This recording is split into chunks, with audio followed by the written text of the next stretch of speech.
Hello, MotoAmerica fans. It's time for another episode of Off Track with Carruthers and Bice. You'll laugh, you'll cry, and you may even learn something from this unlikely pair and their special guest. The mic is yours, Paul and Sean.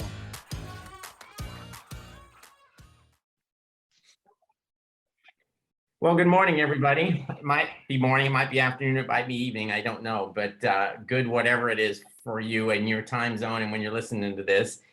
This is MotoAmerica's podcast, Off Track with Carruthers and Bice.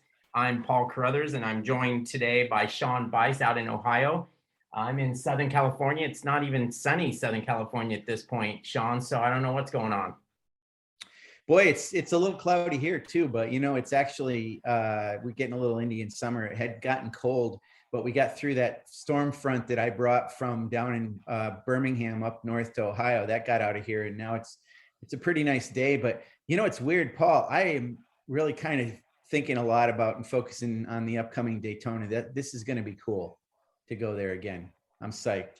Yeah, it's one of those places that initially when I stopped going, because I've been going since I was a kid with my dad, and then went back, you know, when he was working with Kenny Roberts, and then went back as when I was working at Cycle News. So I've spent many years there. In fact, I only missed like 1989. I missed, my daughter was born on the same Sunday as the Daytona 200, so they couldn't make me miss that. So that was the one time I missed, and that was when John Ashmead won. It was kind of an odd one. It wasn't actually a bad one to miss. But I've been there a million times. It's one of those places where by the end of the week, you're like so over it, you want to get out of there. But then going into it, you're always excited, and it's kind of fun to. The way it used to be anyway was, you know, it was a true bike week where there was flat tracks and Supercross and everything was kind of piled on together. So it was a pretty cool way to start the motorcycling season, and it was a big deal to the manufacturers to win Daytona, because, you know, it was one of those win on Sunday, sell on Monday deals that, and in the time that actually was the case. That wasn't just a bunch of BS. So no, it'll be fun going back there. It's it'll definitely be different. It'll be a different feeling walking into that media center. And unfortunately or fortunately, however you want to look at it, that media center will always remind me of Henry Ray Abrams. Yes. It's kind of the first place we get together every year. And we always stayed together and worked hard together, and that's the one place that will make me remember him, which is kind of a cool thing, because sometimes I don't think about him as much as I should have, but when I do, it's pretty cool, because you know there's a lot of memories there, and like I said, we accomplished a lot together, so he'll always be missed. You know, it's going to be interesting to see this year with entry list stuff and entries, because in the past we know that a lot of people would come over from Europe, and there were a few over here last year, but now that it's, you know, within MotoAmerica's sanctioning, although not part of the super sports season, but hopefully it's going to attract more people. And one of the things that I always remember about Daytona is it always attracted a lot of people all over the country, but up and down the East Coast for sure. And absolutely a lot of people from Canada would go down to Daytona, and you know, obviously Miguel, you know, it's a special place for him, Miguel Duhamel, but there are so many Canadian riders that race down there. And I'm segueing into that, Paul, because we got a guy on today that, you know, I know raced at Daytona a bunch of times too. So I'll tip that off to you. And he's Canadian, I think, right? Yeah, exactly. That's the point. Yes. Let's talk for a second about Jon Cornwell. I mean, what a season this guy's had. It's his first season as a crew chief, and he crew chiefs for exactly the right guy in Jake Gagne. You know, they win 17 of 19 races. They win the MotoAmerica Superbike Championship. And, you know, you can talk to Gagne. Gagne, I noticed, was a changed individual, even as far back as the MotoAmerica test we did at COTA. And he told me at the time, he's like, man, my crew is really good. Corn Dog's really good.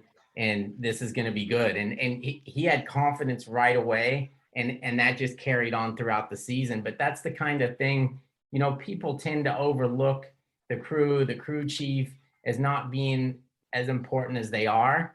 And, you know, with my background, with my father and everything, you know, in that role, the importance of it is it's everything. And it was good to see Jon get the opportunity to do that and to come in. you know, like you said, I don't know that there's a crew chief alive that has the winning record that Jon Cornwell has, and it's only been 1 year. So congrats to him, and let's have a chat with him. Jon, welcome to the podcast all the way up from Canada. Hey, thanks for having me on, guys. It's been a fun opportunity listening to you guys talk already. Well, shoot, I don't know about that, but I want to ask you real quick, this crew chief job, now that you have it, it's like I can't imagine you not being without it. But is it something you've always wanted to do, or because you've done millions of different jobs inside the paddock in addition to being a very good motorcycle racer? What kind of led to the idea of being a crew chief? It really was just opportunity. I actually had an opportunity to be a crew chief with Larry Pegram when he ran the EBRs back in 2014, I think, in Europe, and I was the crew chief for Nick Canepa. And Larry called me up the previous fall, and he said, "Hey," he says, "I got this opportunity to run this EBR World Superbike team, and he says, I'd really like to have you on board and be the crew chief for Nick." He says, "I think you'd be a really good crew chief, and I think it'd be a really good opportunity for you." And at that point, I was still sort of getting my feet wet working in the US paddock. I had spent, 16 years working in World Superbike paddock as a suspension technician. And I had the opportunity to see a lot of different crew chiefs and different teams and different formats of how those teams worked and so on and so forth. So I thought it would be a good opportunity for me with Larry to go and see if I could get my feet wet with this and see how I liked it.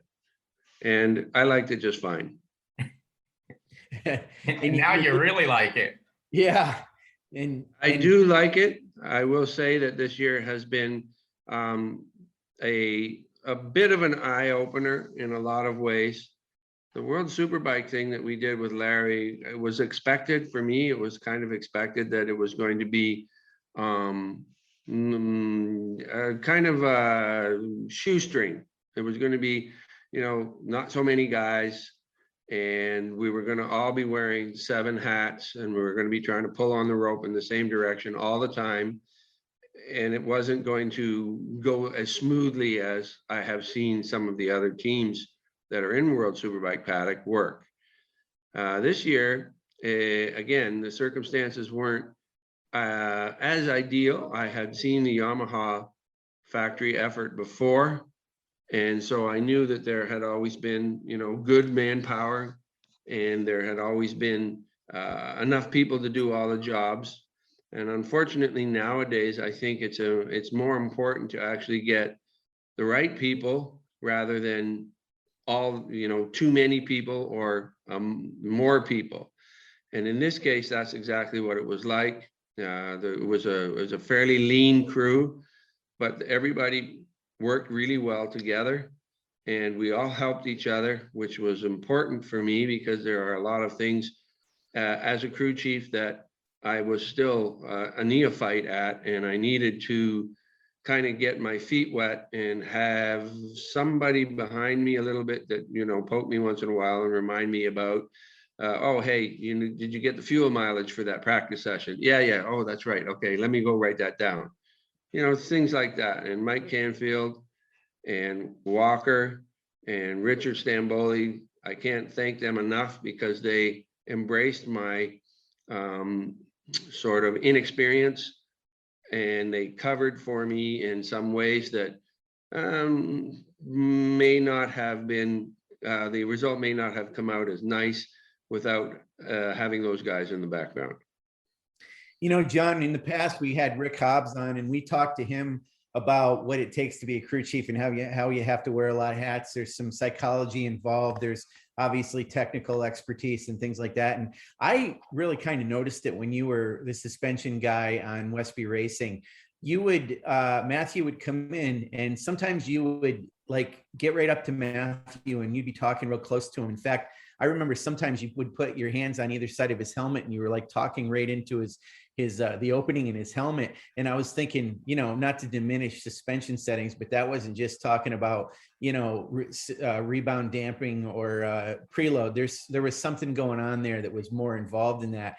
And you kind of were crew chief like on that team. And you know, I actually talked to Matthew this morning. I called him and I told him you were going to be on, and he wanted me to tell you that he really misses having you on the team. And he echoed that same thing, is that you brought a lot to the table that was, you know, beyond just what you're, and I don't mean to diminish it again, but beyond what you were doing as a suspension guy. So obviously you've been doing some of this. Can you talk about sort of the, I don't know if it's the psychological side of it, or, you know, this part of being a crew chief that goes beyond just the technical aspects?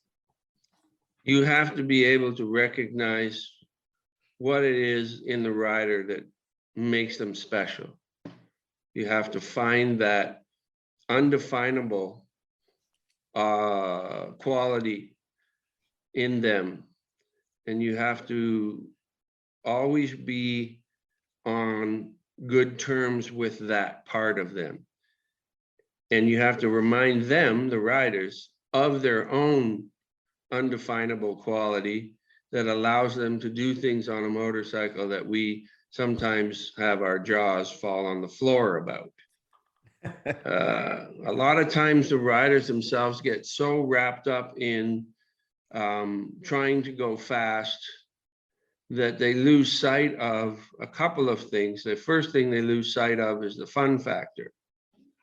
And I don't care who you are and at what level you ride at, it's really important to maintain that aspect of what you are doing, even if you are the highest paid professional in the world. If you don't have any of that fun factor, and if it becomes a chore, or if it becomes drudgery, if it becomes just another daily, you know, disruption of my life, then you're not giving yourself or the team or the bike the attention and respect that it deserves. So it's better to try to embrace that part, find a way to reconnect with it and make it your own. And a lot of the times what I'm doing when I was talking with these riders and, you know, trying to get inside their helmets, is first thing I'm doing is I'm looking at their eyes.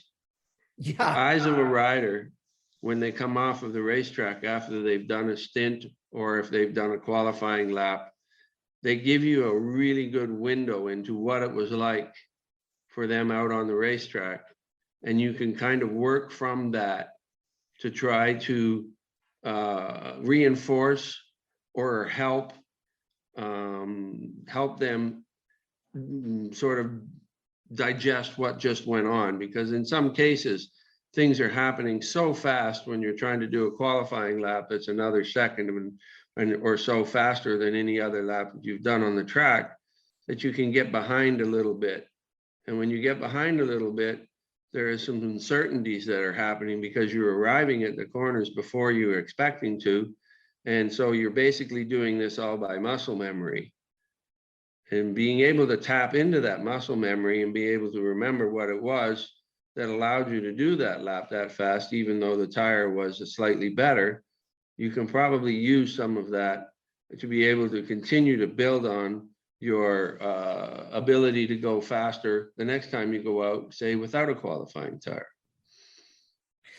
John, how well did you know Jake before you got started on this? And also I want to throw in, I could be wrong, but in my mind, Jake Gagne and Matthew Stoltz are pretty different from each other. So talk about the mindset of Jake and again, how well you knew him to start with and how you know him now, I guess.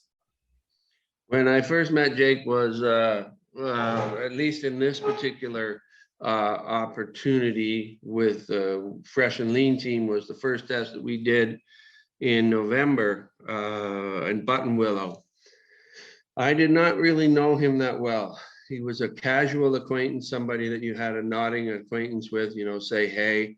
I knew that he had been one of Danny Walker's proteges, and he had worked with Danny for quite some time So I knew him from that, and I had watched him in 2015 when he had absolutely dominated on that R1 in the super stock class.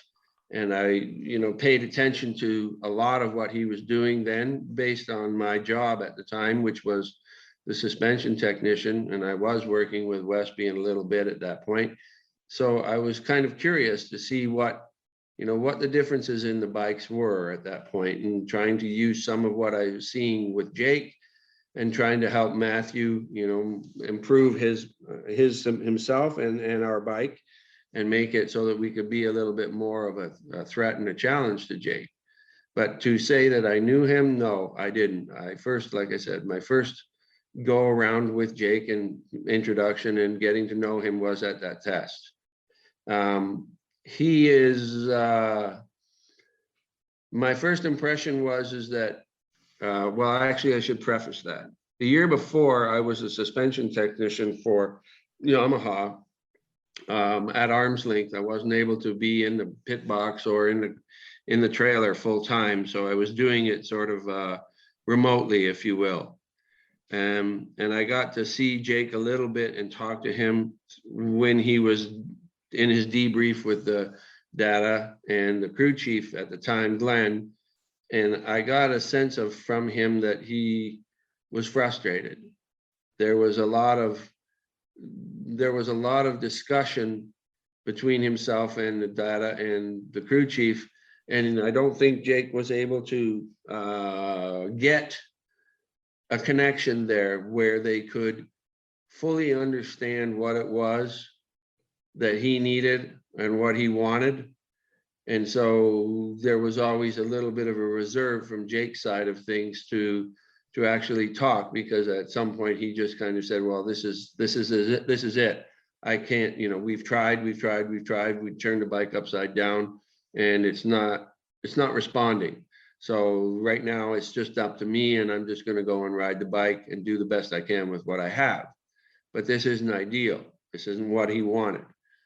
And like I said, when we got to that test in December, I was a little bit wary, because I knew that he was still suffering a little bit from what kind of a crew chief am I going to get, and what kind of a data guy am I going to get?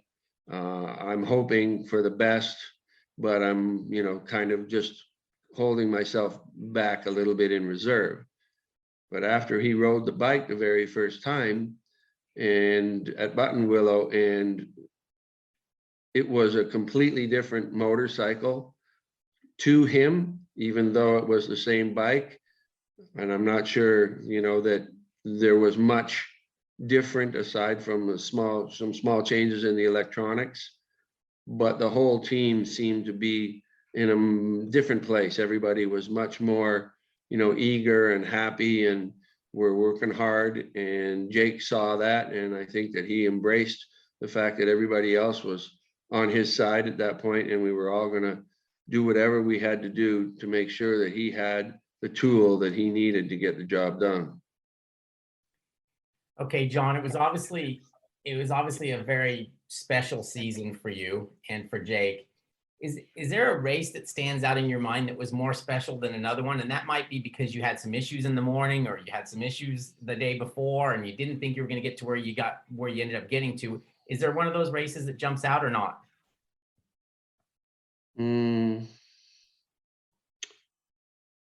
Actually, it's kind of funny, but the whole year was pretty much a blur between traveling back and forth to Huntington Beach and helping Walker and Richard and getting the bikes ready and loaded. And, when Lee was around, he would be there as well. Then get to the racetrack and get everything set up, and just trying to keep up with, all my notes and the scenarios that may be presenting themselves. So to actually say to myself, was there one moment that actually stood out? I would have to say that there was a couple. Mm-hmm. Now that I think about that, there was a couple. One of them was the race at Laguna Seca when Loris was so close to Jake for the whole race. And Jake won that race, but it wasn't like the usual 10 or 11 second beatdown. It was, you know, the whole race was around a second and a half. And then after that race, you know, there's a sigh of relief because we had, you know, we had done it. He had won another race, and on a track that he has never, he told me himself, he never really embraced Laguna Seca. It wasn't one of his favorite tracks. So he wasn't expecting that he was going to be dominant there. And then, you know, he had a decent practice, decent qualifying, and then he had that race with Loris. And then afterwards, he said that that was good because that actually exercised a demon for him, I think, in that he was able to beat Laguna Seca to his satisfaction, keep Loris behind him, even though Loris was nipping at his heels and constantly keeping the separation, the splits pretty tight. And he was able to lead the race from the front and control it with the pit board. And I think that that was the realization for him, that he could actually, you know, race on his own out front and rely on the pit board information for him to know how he needed to ride so that he could keep his lead and keep his consistency and still make sure that he had enough left at the end in case something came up. And then the second one was, of course, the last race weekend at Barber. He had a rough qualifying, and then it rained. And of course, rain equalizes everything for the most part. When you think about winners and losers and, you know, results at races in the wet, it's always interesting because you always see names that you don't necessarily normally figure are going to be there. And yet in the wet, everything becomes a little bit closer and a little bit tighter. Sure, the cream rises to the top as usual, but you always get those wild cards that are really good in the wet and they relish it. And, you know, you kind of like, wow, that's pretty cool. And for Jake to be able to have started so far back on the Saturday race and work his way through the field and end up third, even though we had missed a little bit on the setup, I thought that was a sign of really good racecraft, and also kind of being patient and knowing that the guys out front, they were a little bit too far. And I can't, you know, I'm not going to take any chances. There's no reason for me to take any chances at this point. I'm just going to keep riding at the pace that I can ride at, even after I crashed, even so that I can figure out what I got to do the next day in case the same sort of situation arises, you know. And that was good because he was able to finish that race, and he did good lap times at the end of it, and he felt comfortable about it. And that was kind of, again, that was kind of like an eye opener for him to say, well, I don't really need to push that hard. Mm-hmm. I can just ride at the pace that I have, and the race will come to me. And then the next day we missed quite a bit on the electronic setup, and he wasn't able to recover from that 13th place to get, you know, to win it. But at the same time, he learned a lot, and he was able to bring back valuable information that allowed us to make a good change on the motorcycle. And then by the third race, we had a motorcycle underneath him that he was just absolutely and utterly confident in. He knew exactly what it was going to do, when it was going to do it, where it was going to do it. And he never put a wheel wrong. And after he got off the bike at the end of the race, there was no, you know, there was no strain or stress in his face, which is usually the case in a rain race because it takes so much of your concentration and effort to place the bike where it needs to be and be so careful with the throttle and not making any mistakes, being offline, remembering where all the streams were, trying to, you know, keep track of what the conditions are changing during the course of the race, and being able to remember to get the tires cool or stay away from that stream. And, you know, that was the sign of maturity after he got off of that bike after the third race. He's like, yep, that was exactly what he wanted, and he did it. All right, well, let's back up a little bit farther than that. You talked about the strain and the stress on his face. What did your face look like when that thing vomited its guts on like the second lap of your very first race at Road Atlanta? I would like to say that my face kind of went, dang. Right. You know, here we are. We were hoping to have a good start of the season. And not only that, he had crashed in the qualifying as well. And so I'm thinking, well, honestly, I've been doing this for so long, Paul, that there are no situations that crop up anymore where I think to myself, that I don't get too low and I don't get too high. I just allow the situation to evolve and, you know, okay, so what's the next step after the bike stops? Okay, well, the next step is to fix it and be ready for tomorrow. And there's no point in trying to dwell on what happened to cause that at that moment, because you don't have time. You have to get the bike ready for the next one. The time to be thinking about, you know, what could cause it or what you're going to do differently is when you have a moment that you can actually physically sit down and actually go through the data and figure some stuff out. So I was disappointed for Jake. For myself, it really doesn't, it's not the end of life for me. But for Jake, it was you know, I could see that he was so amped up and he was so excited because he knew what kind of a package he had underneath him. And he really wanted to show people just how good and how happy he was to be riding that bike.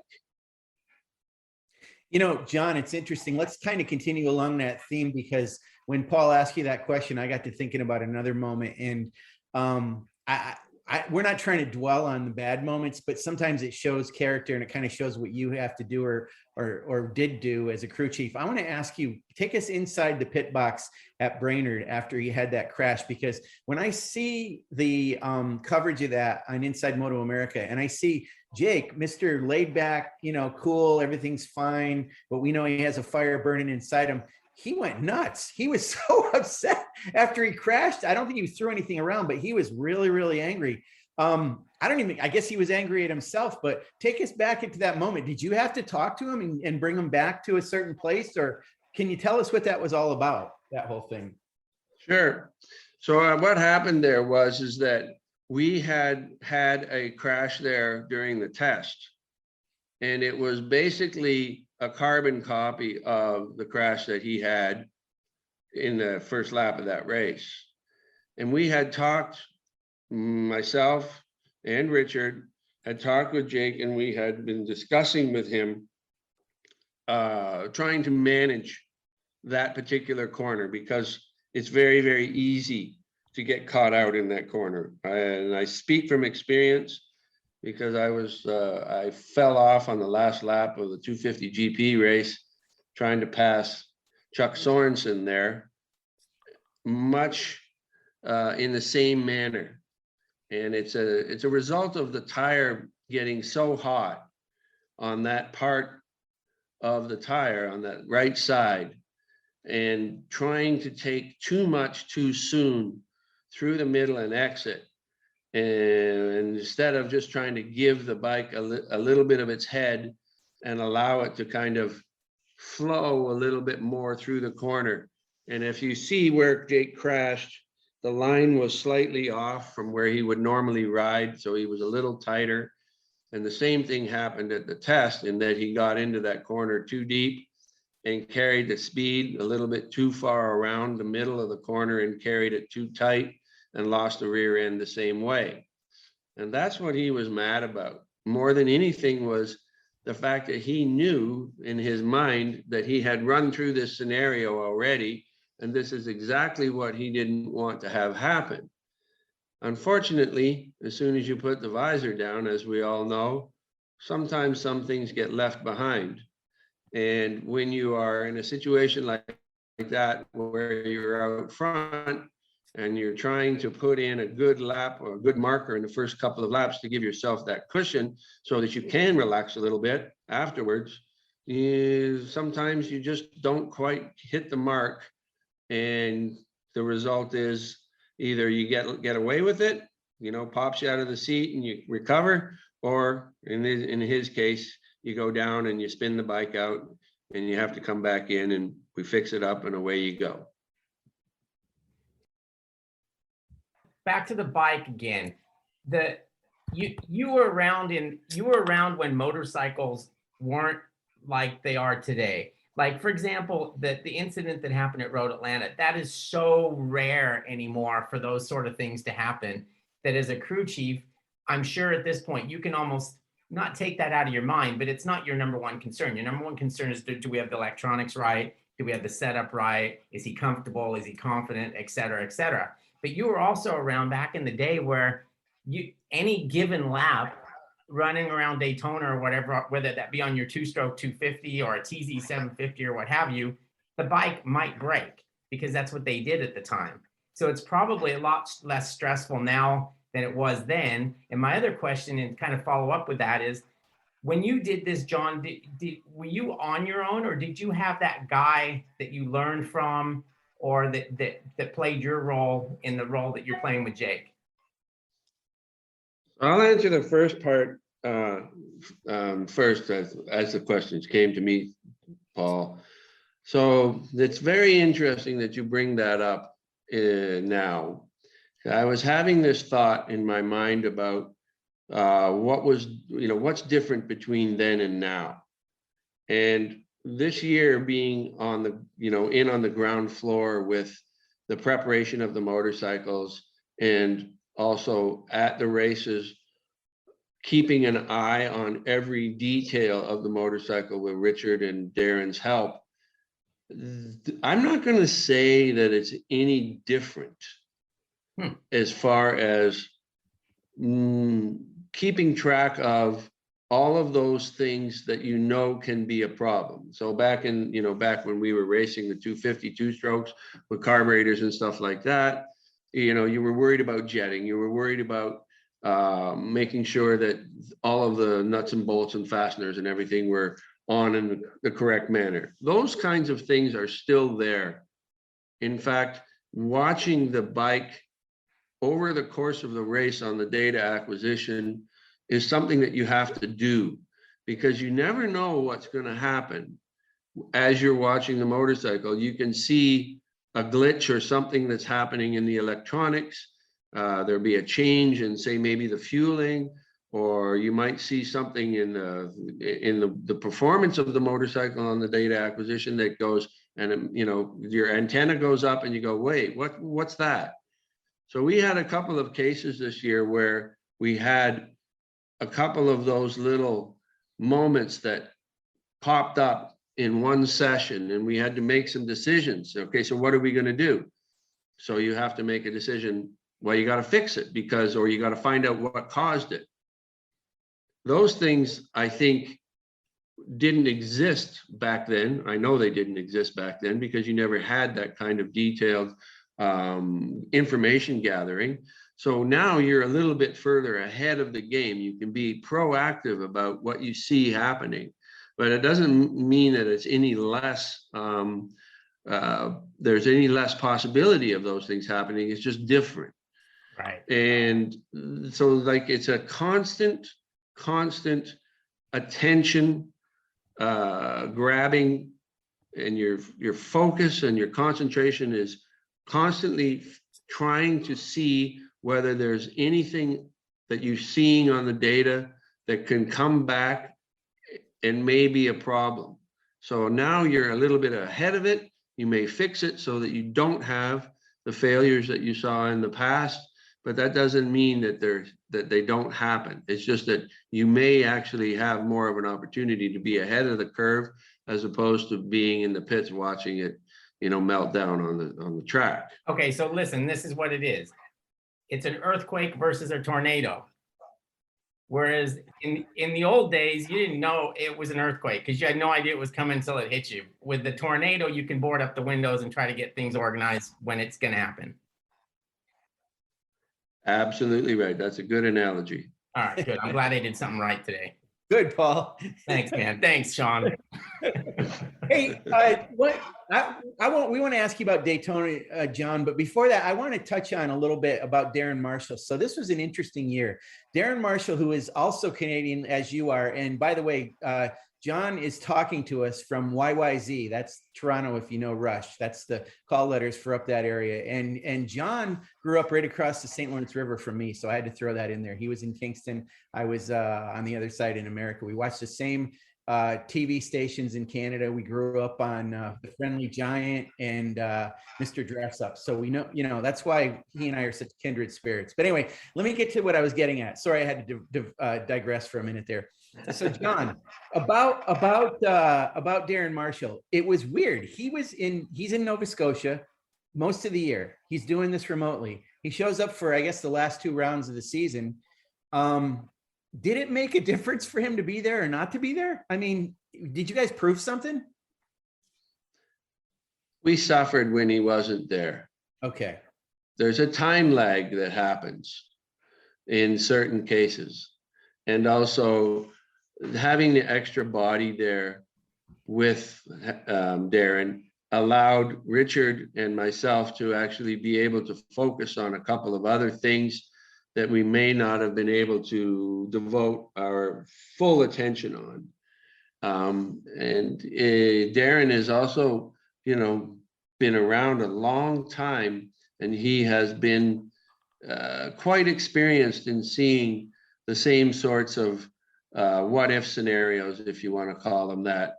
So he brought an element of calm to the table when he showed back up, because we realized that we had somebody else that could keep an eye on things over our shoulders, which is really good because, it's 6 eyes are better than 2, so to speak. And I enjoyed having Darren there. It was a novelty to have him doing it remotely, but at the same time, I really appreciated the fact that when he did show up, it made things a little bit cleaner and more immediate. Instead of having to make a phone call, I could just turn around and say, hey, what about this?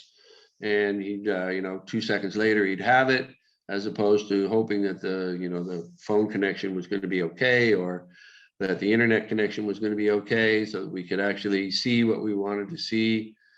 So yeah, it was good to have him there. So let's switch gears and talk about Daytona a little bit, John. Now, of course, we aren't going to be racing superbikes there next spring, but you, being a former 2-stroke racer, 250 GP racer, have gone to Daytona a billion times. And, how many times do you think you've been to Daytona, and what does Daytona mean to you personally? Paul and I were comparing notes about that the other day, and I actually don't actually have that number in front of me. It's suffice to say that I believe the first time that I was in Daytona was either 1973 or 74. Wow. So my father and I and 2 friends of my dad's drove from Toronto to Daytona in a Chrysler K car, nonstop. And we got there in time for qualifying. And of course, we watched the big race on the Sunday. So I got to hang out a little bit, and then of course drove home. And then from that point, I think I missed maybe 2 Daytonas in that era. And then after that, it was pretty much nonstop up until, I'm going to say 2000 and probably 2004 or 5, when I was working World Superbike, and I wasn't able to get back to do that one. But even when I was working in the World Superbike paddock, I would always try to make it make it possible for me to go to Daytona and help out some of the people that I had worked with in North America as well. Why is that? What is it about Daytona? Daytona is one of those races where you just kind of you're always on the edge of your seat. You're watching the bikes go by, and sure, it's it's the same old track it's always been, but the situations are always different. You never know what's going to happen. You're trying to anticipate. You're trying to keep encouraging your crew and your riders to maintain the positivity if you see things that haven't quite gone the way you want. But at the same time, you can't afford to lose any of your focus, because like I said, you never know what's going to happen. You could have a red flag, you could have the leader could have a problem, and then all of a sudden there you are, you were fifth and now you're in contention. And it's just always been a super interesting race. It's always been one of those things where it's a test of not just the rider but of the crew, of being able to do rapid pit stops, be organized, be focused, and have all of your scenarios ready to go in case you have a crash, have everything ready there, and the rider can get the bike back to the pits. You can whack the thing back together and send them back out, and still, expect that you might actually get a decent finish out of it. The whole atmosphere of Daytona has changed tremendously since the days that Paul and I were there in the late 70s, early 80s. Of course, and that's understandable. But it's Daytona, and you're trying to explain to somebody what it means to you as a person who's been going there for 35 years. It's not that easy, because there's certain things about Daytona that are just undefinable, and it's just part of you. It's ingrained. Okay, so it's those last week of February. That means that we're getting everything boxed up, and we're loading the truck up. We're heading down to Daytona. I mean, I was doing Daytona as a dirt track racer, and it was the first big, big races of the year to start off the season. So there's a lot of things that go on in Daytona. There's a lot to see, a lot to do and catch up with. And yeah, it's just a cool place. Jon, we're getting close to the end here, but I wanted to, Paul allowed me to ask you this question. So when we were at Barber last weekend, we had all that rain. I actually went back. I had some deja vu. I thought of a race that I think you were in, and I want to see if you remember and can help me with this. I think it was 1993 at Loudon, and I think it was pouring in the 250 GP race. And I think it was pouring so bad, there was puddling in corners.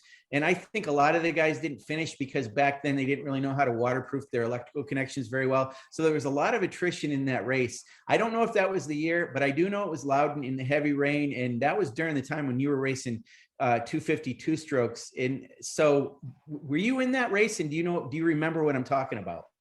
I sure do. And I do remember that race. I don't actually know or remember where I finished in that race, to be honest with you. I'm pretty sure I finished. I couldn't find it. If I do, I'll definitely announce it. So yeah. I for some reason, I don't want to say. I know I finished that race. I know it was a war of attrition, and I know that it's one of those memories that I will always have and treasure, because I can say to someone when we're at a rain race or what have you, I can bring my own experience, which I'm not really that fond of doing because a lot of times it's not that relevant. But in cases like this, you can just say, listen, the conditions out there are bad. I understand what you're going through. I've been through the same thing. This is a war of attrition and survival, and it's mainly between you, the rain, and the racetrack. If you can get through those three things and keep your focus and keep your momentum and not make any mistakes, the result that you have is probably going to be pretty good. So just like me, you must have thought of that race last weekend during all that rain, huh? I sure did. I remember standing at the pit or on the wall from the infield, looking up the track where the riders were coming down back onto the tri-oval and into the infield around the pits, and seeing Scott Russell coming splashing down the hill, turns right, and he had to turn left. And when he made the left, there was a puddle there that was so big that I'm pretty sure it was over the top of the front wheel, because the bow wave that came off the front of the motorcycle was incredible. That whole weekend was a washout. That was a crazy time for sure. But I just remember that 250 GP race was nuts because bikes are so small, and you guys, were almost over your heads in the water. It seemed like at times. So it's crazy. Yeah. So Paul, I guess I got that in. I guess we can wrap it up and let Jon go on his way here. I want to add one thing. We mentioned about Daytona. So Daytona tickets are actually on sale. General admission tickets you can get. You can go to our website, click on the calendar, click on Daytona. And Paul, check me on this, but I believe Ridge tickets are also on sale for next year. So we've got a couple of venues who are already ready to sell tickets for our next coming season. So Paul, is that right? Yeah, that's right. And those will get added as they're ready to start selling. So next year is going to be awesome. I mean, I'm looking forward to it already, though I will admit that it's nice to have a little bit of a break. And John's he's almost as good of a podcast guest as he is a crew chief, and that's saying a lot. So it was nice having you on board today, Jon. I always appreciate and like the chances we get to catch up and talk, because we could stand there for hours and do so, because we have a lot of the same memories from things. Hey guys, have we got just a second or two? Yes, we do. Okay, so listen to this. Last weekend, Loris Baz goes back to World Superbike and finishes what? 6th in the first race, and I think is that 9th or whatever. Yeah. So Loris Baz comes over here, and he is competitive, but he's not killing us. So I think that ought to make all of us people that work in MotoAmerica, and especially the racers that have raced against him, stick their chests out a little bit further and say, hey man, if he can do that over there, so can I. You know what I thought of initially when the race results, because I watched them on Sunday, obviously. I thought what a great opportunity it would be for you, Jake, Richard, and a couple of the other guys to load one of those bikes up and go to Indonesia, which I believe is a track that nobody's been to in World Superbike. Pull that thing out of a crate, rent a box van, maybe like a U-Haul, just so you're not over, you show up looking pretty much like you did when you showed up at dirt tracks. And then you go out there and race that bike. You'd have to get used to the Pirellis. You throw the Pirellis on there, the kid does a few laps, he's up to speed, and then he wins a World Superbike race, just like the old days. You know what? I know that Jake Gagne could do that. Yeah, I've seen him ride. Yep, I've seen him ride on Pirellis. And like you said, that racetrack is going to be new for everybody. And I know that Richard and Darren have got a really good handle on the electronics now. And I know that Jake's head is right in the game, and I would love for that opportunity to present itself. Well, we'll have to do a GoFundMe or something. Make it all so, right. Stangoli, make it so. Okay. All right, you two. Have a wonderful rest of your day. And again, Jon, thanks for joining us. It was awesome, as I knew it would be. All right. Thanks, guys. Thanks for having me on. It was fun. All right. See ya.